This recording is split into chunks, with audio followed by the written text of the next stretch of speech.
പക്ഷേ നമ്മളിപ്പോൾ ഈ കാര്യങ്ങളൊക്കെ സംസാരിച്ചപ്പോൾ ദൈവം നമുക്ക് ധനം തരുന്നു, നമ്മളത് വിനിയോഗിക്കുന്നു, ഇതെല്ലാം പറഞ്ഞു. പാസ്റ്റർ തന്നെ പറഞ്ഞു ഇത് ബാലൻസ്ഡ് ആവണം.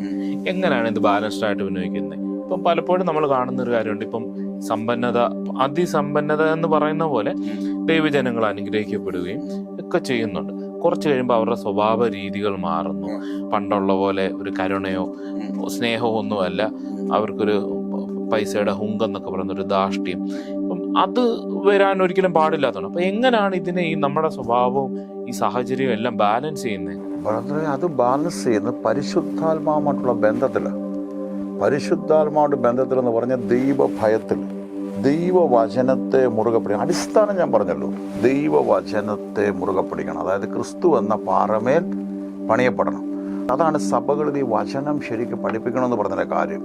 ഒരു ധനമാണെങ്കിൽ തന്നെ അത് ഉപയോഗിക്കണ്ടേ? ഇപ്പോൾ ഒരു കുടുംബജീവിതം രണ്ടുപേര് ചേരുമ്പോൾ അവരുടെ നല്ല ക്യാരക്ടറല്ലേ, അല്ലെങ്കിൽ പരിജ്ഞാനമല്ലേ ആ കുടുംബ ബന്ധം മുമ്പോട്ട് പോകാൻ ഒക്കൂ. ഈ ധനം ദൈവം തരാൻ ആദ്യമേ അവരുടെ മനസ്സ് പുതുക്കി രൂപാന്തരപ്പെടണം. റോമർ 12 ഈ ലോകത്തിന് അനുരൂപമാകാതെ നന്മയും പ്രസാദവും പൂർണ്ണതയുമുള്ള ദൈവഹിതം തിരിച്ചറിയേണ്ടതിന് മനസ്സ് പുതുക്കി മനസ്സിനെ റിന്യൂ ചെയ്യണം. ദൈവവചനത്തിൻ്റെ അടിസ്ഥാനത്തിൽ വലിയവനായ ദൈവം നമുക്ക് തരുന്ന നന്മകൾ നമ്മൾ സ്വീകരിക്കാൻ തയ്യാറാണ്. ഒപ്പം നമ്മളിൽ അത് നിലനിൽക്കരുത്, നമ്മളിലൂടെ ഒഴുകണം ദൈവരാജ്യത്തിൻ്റെ വ്യാപ്തിക്ക്. അതിനാണ് കൊടുക്കാനുള്ള മനോഭാവം നമ്മളിൽ വേണമെന്ന് പറയുന്നത്. ഉടുപ്പീൻ അമർത്തി കുലുക്കി കവിയുന്ന ഒരളവും മടിയിൽ തരും, കൊടുപ്പീനെന്ന്. അപ്പൊ ദൈവരാജ്യത്തിൽ ദൈവം നമുക്ക് തരുന്ന അനുഗ്രഹങ്ങൾ അത് നമ്മുടെ മനസ്സ് പുതുക്കി. ഞാനൊരു ഉദാഹരണം പറയാം. ഒരിക്കൽ ഒരു ഫ്രൂട്ട്സ് കടയുടെ മുമ്പിൽ ഒരു കുഞ്ഞ് നിൽക്കുക. കുഞ്ഞ് അവിടെയൊക്കെ ചെറിയ വിദേശമല്ലേ, ചെറിയ പോലത്തെ പഴങ്ങളാണ്. അപ്പം ഇങ്ങനെ നോക്കിയിരുന്നപ്പോൾ ഈ കടക്കാരൻ കുറച്ച് സമയം കൊണ്ട് ഈ കുഞ്ഞിനോട് പറയുന്നുണ്ട്, മോനെ എടുത്ത് കഴിക്കടാ. അപ്പോൾ ഈ കുഞ്ഞ് എടുക്കുന്നില്ല. അപ്പോൾ അദ്ദേഹത്തിന് അവസാനം അങ്ങ് ഇതെന്താ ദേഷ്യമല്ല, അദ്ദേഹം പെട്ടെന്ന് വന്ന് അദ്ദേഹത്തിൻ്റെ നീ എന്താ എടുക്കാത്തതെന്ന് ചോദിച്ച് സ്നേഹത്തിൽ അവൻ്റെ കയ്യിൽ വാരി കൊടുത്തു. വീട്ടിൽ വന്നപ്പോൾ അമ്മ പറഞ്ഞു, എടാ അങ്കിൾ എത്ര പ്രാവശ്യം നിന്നോട് പറഞ്ഞു എടുക്കാൻ, നീ എന്താ എടുക്കാൻ? അപ്പം ആ കുഞ്ഞ് പറയും, അമ്മ എൻ്റെ കൊച്ചു കയ്യ. കൊച്ച് അവൻ്റെ കൈക്കകത്ത് നമ്മുടെ മുന്തിരിയുടെ കണക്ക് നോക്കിയാൽ 4 മുന്തിരി ഇരിക്കും. അയാളുടെ കയ്യിൽ ഒരു കാക്കിലോ വേണം ഇങ്ങനെ പറയാം, ഒരു 10-20 മുന്തിരിയുണ്ട്. നമ്മുടെ ദൈവം ആരാണ്?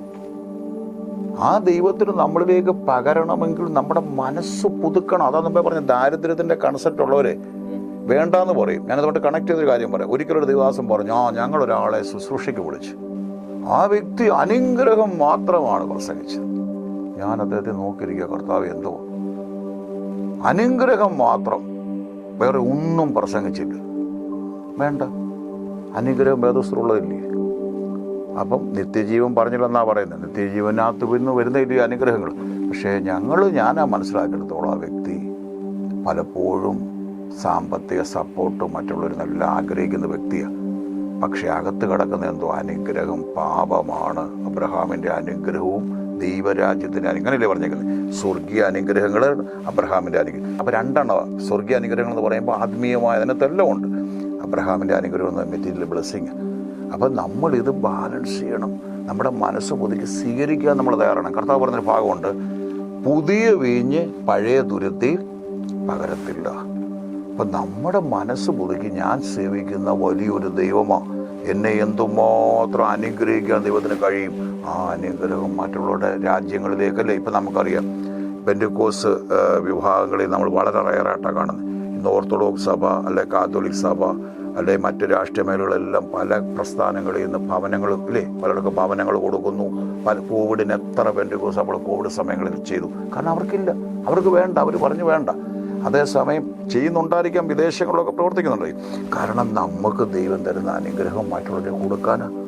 ജോസഫിൻ്റെ അനുഗ്രഹത്തിനകത്ത് പറയുന്നില്ല, അന്ന് ആ പാണ്ഡികശാല ക്ഷാമം വന്നപ്പോൾ കൊടുക്കാനുണ്ടായിരുന്നല്ലേ. സഭകൾക്ക് വേണം.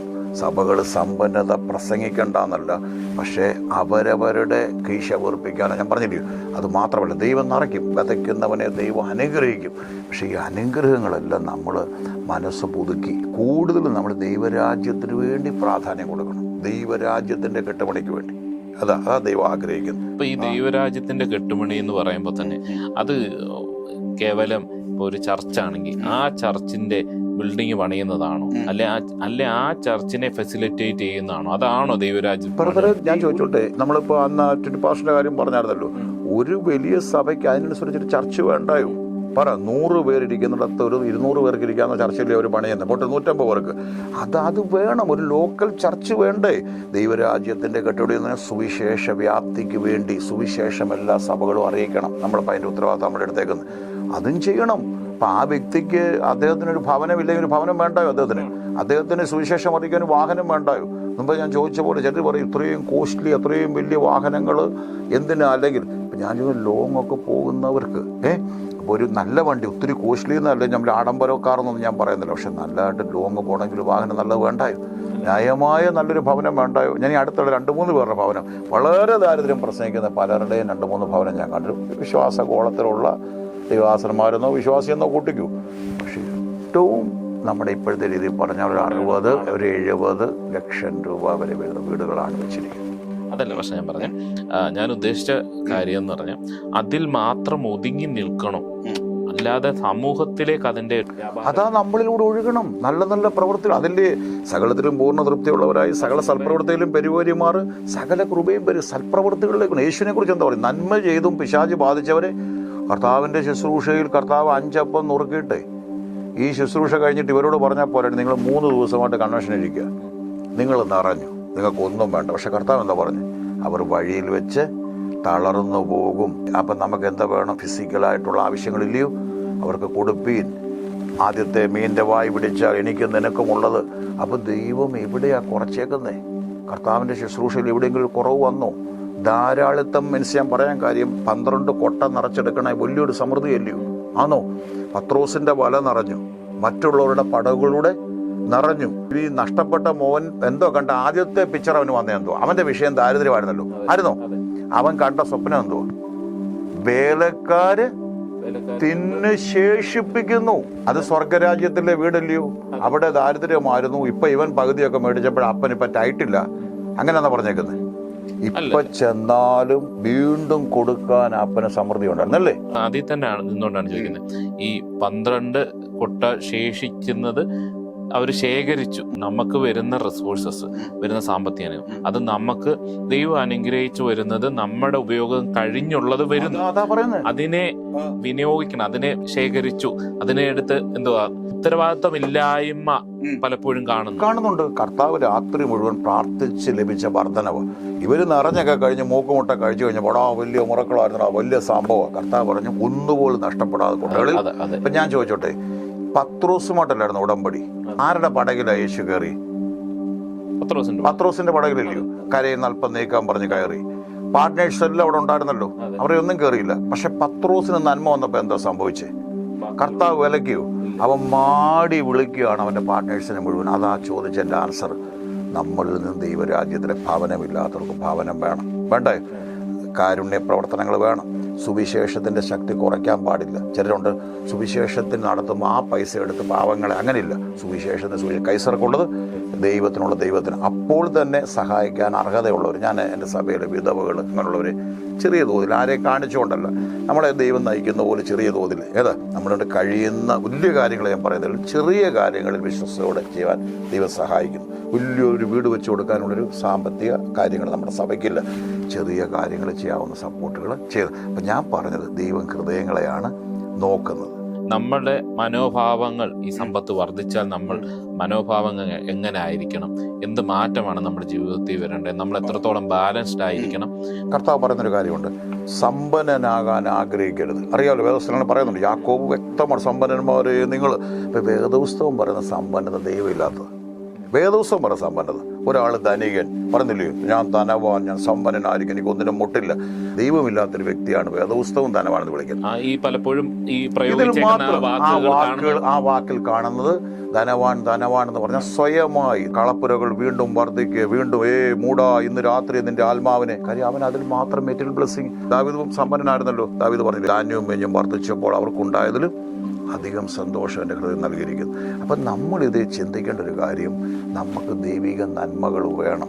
സഭകളിൽ കൂടുതലും ഞാൻ പറഞ്ഞിട്ട് നിത്യജീവൻ തന്നെ പ്രസംഗിക്കണം. ഞാൻ ഈ 3 ക്രൂസൈഡിനും ശ്രദ്ധിച്ചിട്ടുണ്ടോ? ഞാൻ ഈ മെറ്റീരിയൽ ബ്ലെസ്സിനെ തൊട്ടവിടെ പറയുന്നുണ്ടോ?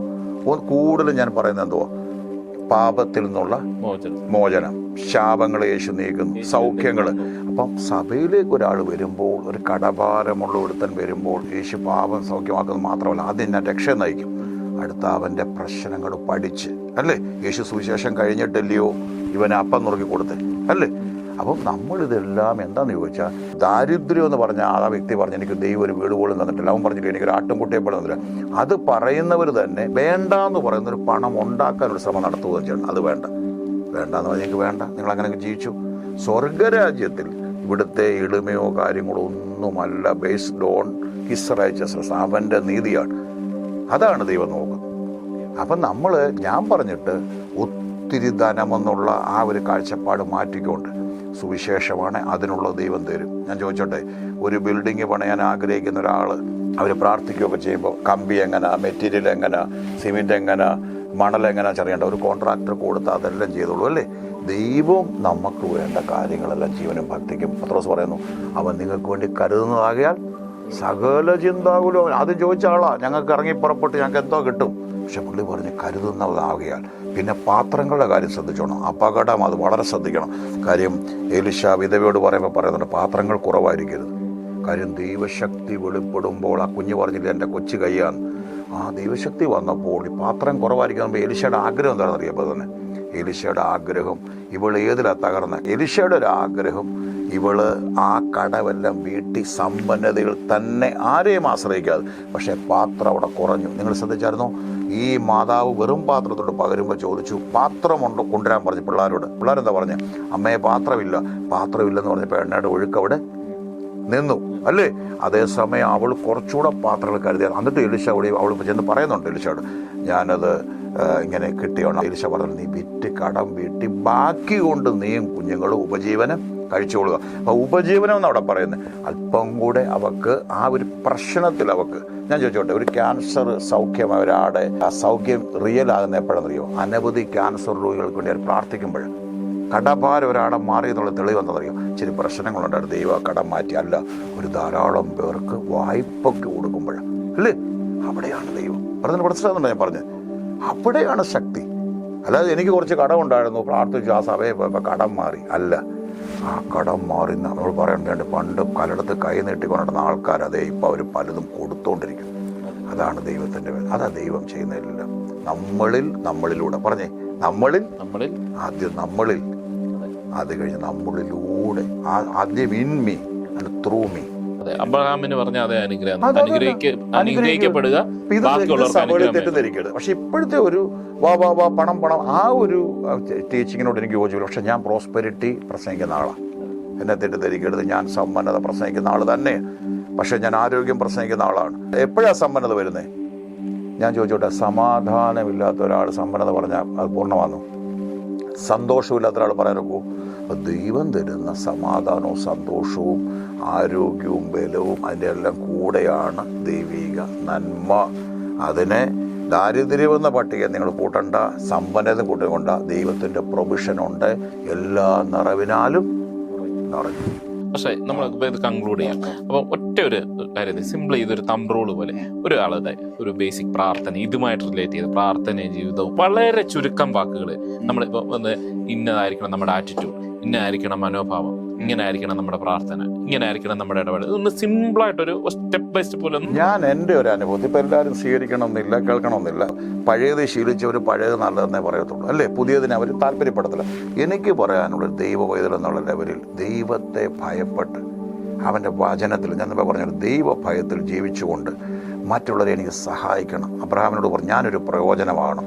അതുകൊണ്ട് മനസ്സിനെ പുതുക്കി നമ്മൾ ചുമ്മാ ഒരിടത്ത് വെച്ചിരിക്കുന്ന ഒരു ദൈവത്തെ അല്ല നമ്മൾ സേവിക്കുന്നത്. ആണോ? സർവശക്തൻ, ഈ ലോകം മുഴുവൻ നിറഞ്ഞിരിക്കുന്നു. ആകാശം എൻ്റേത്, ഭൂമി എൻ്റെ, ധനം എൻ്റേത്, മാനം എൻ്റെ. ആ ദൈവത്തിൽ, ആ ദൈവരാജ്യം, ദൈവത്തെ പരിമിതിപ്പെടുത്താതെ നിങ്ങൾക്ക് സമ്പന്നത വേണ്ട എങ്കിൽ വേണ്ട. പക്ഷെ ആ ദാരിദ്ര്യം പറഞ്ഞുകൊണ്ട് വീണ്ടും പോയി കൈ നീട്ടുന്ന അനുഭവങ്ങളൊക്കെ അല്ല, ന്യായമായി ദൈവം തരുന്ന സമ്പത്ത് നമുക്ക് വേണം. നമ്മുടെ പ്രാർത്ഥന എപ്പോഴും, കർത്താവേ നീ എന്നെ അനുഗ്രഹിക്കണം. അനുഗ്രഹം മക്കളുടെ അവകാശം. ആ അനുഗ്രഹം എന്നിൽ മാത്രം നിൽക്കാനല്ല, എന്നിലൂടെ നമുക്കറിയാമല്ലോ, നമ്മുടെ മീഡിയയിലൂടെ കാര്യങ്ങളിലൂടെ അതിലേക്ക് അനവധി പേർക്ക് സുവിശേഷം ചെല്ലാൻ. അതുകൊണ്ട് നിങ്ങൾ ഒരിക്കലെങ്കിലും നിങ്ങൾക്ക് വേണ്ടാന്ന് പറഞ്ഞാൽ നിങ്ങളുടെ ഹിതത്തിനപ്പുറത്ത് പ്രവർത്തിക്കുന്നൊരു ദൈവമല്ലാന്നോ? കുളക്കരെ കടന്നോട് ചോദിച്ചു, മനസ്സുണ്ടോ എഴുന്നേറ്റെടുക്കാം? അവന് മനസ്സില്ലെങ്കിൽ ദൈവം ചെയ്യത്തില്ല. അതിനപ്പുറം ദൈവം ചെയ്യും. എന്തിനാ വൃത്തിയോട് ചോദിച്ചു, ഞാൻ എന്താ നിനക്ക് ചെയ്തു തരേണ്ടത്? അപ്പോൾ നമ്മൾ കരുതുന്നു, കർത്താവ് എനിക്ക് വേണം, വേണമെന്ന് പറഞ്ഞാൽ എനിക്കൊരു ലോകത്തിൻ്റെ ഇമ്പത്തിൽ അല്ലെങ്കിൽ ഒരു ജഡീക ഉല്ലാസത്തിനല്ല എനിക്ക് ഒരാളോട് കൈ നീട്ടാതെ, അല്ലേ, നമുക്കൊരു സങ്കടമല്ലേ മറ്റുള്ളവരോട് ചെന്ന് ചോദിക്കുക, അങ്ങനെ അതിന് പകരം മനസ്സ് പുതുക്കി വേദോത്സവത്തിൽ ഇങ്ങനെ അനുഗ്രഹമുണ്ട്. അപ്പൻ്റെ അനുഗ്രഹം മക്കൾക്കാണ്, അതുപോലെ തന്നെ വേദോസിന് അനുഗ്രഹമാണ്. സകലത്തിലും പൂർണ്ണ തൃപ്തിയുള്ളവരായി സകല സൽപ്രവർത്തിയിലും പെരുകി വരുമാർ സകല കൃപയും പെരുക്കാൻ ദൈവം. എൻ്റെ ദൈവം നിങ്ങളുടെ ആവശ്യങ്ങൾ മുഴുവൻ ആരോടാ? ഫിലിപ്പി സഭയോടാ, എൻ്റെ കഷ്ടങ്ങളിൽ കൂട്ടായ്മ കാണിച്ചവരോട്. പൗലോസ് പറഞ്ഞ ഒരു വാക്കൂടെ പറയുന്നുണ്ട് ഫിലിപ്പി 4, ഞാൻ ദാനം ആഗ്രഹിക്കുന്നു എന്നല്ല, നിങ്ങളുടെ അക്കൗണ്ടിലേക്ക് ഏറിയ നന്മ വരാൻ. അവരോടെല്ലാം ചെയ്തിട്ട് പറയുമോ, മക്കതോന്യ സഭ കഠിന ദാരിദ്ര്യത്തിലായിരുന്നിട്ട് അവരുടെ ദാരിദ്ര്യം ധാരാളം ഔദാര്യം കാണിപ്പാനിടയാക്കി. പ്രാപ്തി പോലെയും പ്രാപ്തിക്ക് മീതെയും അവർ പ്രവർത്തിച്ചു. എന്നിട്ടാ പറയുന്നത് ഫിലിപ്പിയരോടും പറയാണ്, എൻ്റെ ദൈവം നിങ്ങളുടെ ആവശ്യം. എന്നിട്ട് പറയാണ്, ഈ കൊടുക്കുന്നതെല്ലാം ദൈവത്തിന് സൗരഭ്യ വാസന, ദൈവത്തിന് കൊടുക്കുന്നതും ദൈവത്തിൽ നിന്ന് വാങ്ങുന്നതുമുണ്ട്. അപ്പോൾ ദൈവത്തിൻ്റെ ആത്മീയ അനുഗ്രഹങ്ങളുണ്ട്. ഞാൻ പറഞ്ഞ പോലെ അതിൽ നന്മയെന്നാണ് ഞങ്ങൾ വിളിക്കുന്നത്. ദൈവിക നന്മകളുണ്ട്, അനുഗ്രഹമുണ്ട്. ഒരാൾ വേണ്ടാന്ന് പറഞ്ഞാൽ സമ്പന്നനായ ഒരു അപ്പൻ്റെ മോൻ പറയും, അപ്പ എനിക്കൊന്നും വേണ്ട, അപ്പന് ദുഃഖമോ, അപ്പം പിന്നെ ആർക്കെങ്കിലും എഴുതി കൊടുക്കും അല്ലേ? അപ്പം നമ്മൾ ഉള്ളവന് കൊടുക്കും, ഇല്ലാത്തവന്. പക്ഷെ നമ്മളിതിനെ ഒന്നും ഫോക്കസ് ചെയ്യേണ്ട. നമ്മൾ ഫോക്കസ് ചെയ്യേണ്ടത് നമ്മുടെ ആത്മാവിൻ്റെ രക്ഷയെ തന്നെയാണ് ഫോക്കസ് ചെയ്യേണ്ടത്, നിത്യജീവനെയാണ് ഫോക്കസ് ചെയ്യേണ്ടത്. ഇതെല്ലാം മനോഭാവങ്ങളെ എല്ലാം വചനം എന്താണ് ബാലൻസ് ചെയ്ത് പഠിക്കണം. ചിലരാണ് ഞെരുക്കത്തിൻ്റെ ഭാഗങ്ങൾ മാത്രം എടുത്ത്, ചിലർ സമ്പന്നരുടെ മാത്രം ബാലൻസ് ചെയ്ത്, അല്ലേ? നമ്മൾ വേദപുസ്തകം പഠിക്കുമ്പോൾ, അപ്പോസ്തലന്മാരെ പഠിക്കുമ്പോൾ വേദപുസ്തകം മൊത്തം സത്ത് നോക്കിയാൽ നിത്യജീവനും നമ്മുടെ നിത്യതയെക്കുറിച്ചുള്ള കാര്യങ്ങളാണ് മുഴുവൻ പറയുന്നത്. വസിക്കുന്നത് തന്നെ ഉയരത്തിലെ കാര്യങ്ങൾ തന്നെ. പക്ഷെ ഇവിടെയും യാത്രയില്ല. നമ്മൾ ഈ യാത്രയിലും നമ്മുടെ ജീവനും ഭക്തിക്കും ഉള്ളതെല്ലാം ദൈവം നമുക്ക് നൽകിയിട്ടുണ്ട്. ഇന്ന് നമ്മുടെ ഇത് ശ്രദ്ധിച്ച് കേട്ടിരുന്നവരെ ദൈവം അനുഗ്രഹിക്കട്ടെ. നിങ്ങൾ വചനം വെച്ച് നിങ്ങൾ പഠിക്കണം. ഞാൻ അനുഭവങ്ങളിലൂടെ പറഞ്ഞത്, നമ്മൾ ഈ ലോകത്തിൻ്റെ ധനത്തിൻ്റെ വഞ്ചനയുണ്ട്, നമ്മളതിലൊന്നും പെട്ടുപോകാതെ അപ്പൻ മക്കൾക്ക് കൊടുക്കുന്ന അനുഗ്രഹങ്ങളുണ്ട്. അനുഗ്രഹങ്ങൾ നമ്മളിൽ മാത്രം ഒതുങ്ങാനല്ല, നമ്മളുടെ ഒഴുകാനാണ്. നിങ്ങൾ എവിടെയെങ്കിലുമൊക്കെ ദാരിദ്ര്യം പറഞ്ഞിട്ടുണ്ടെങ്കിൽ ശാപത്തിൻ്റെ ഭാഗത്താണ്. ദൈവിക അനുഗ്രഹങ്ങളുണ്ട്, അത് മക്കൾക്കുള്ളതാണ്. മക്കളെങ്കിൽ അനുഗ്രഹം അവനെ കൈക്കൊണ്ട് അവൻ്റെ നാമത്തിൽ വിശ്വസിക്കുന്നവർക്ക് ദൈവമക്കളാകാൻ. പിന്നെ പറയുന്നുണ്ട്, പിന്നെയും ഭയപ്പെടുന്ന ദാസ്യത്തിൻ്റെ ആത്മാവിനെ അല്ല, അബ്ബാ പിതാവേ എന്ന് വിളിക്കുന്ന സ്വപുത്രത്തിൻ്റെ മക്കളെങ്കിൽ അവകാശികൾ എന്ന് പറയുമ്പോൾ എല്ലാം ഉണ്ട്. ഇവിടെ മാത്രമല്ല, നിത്യത വരെ ദൈവം സഹായിക്കുന്നു.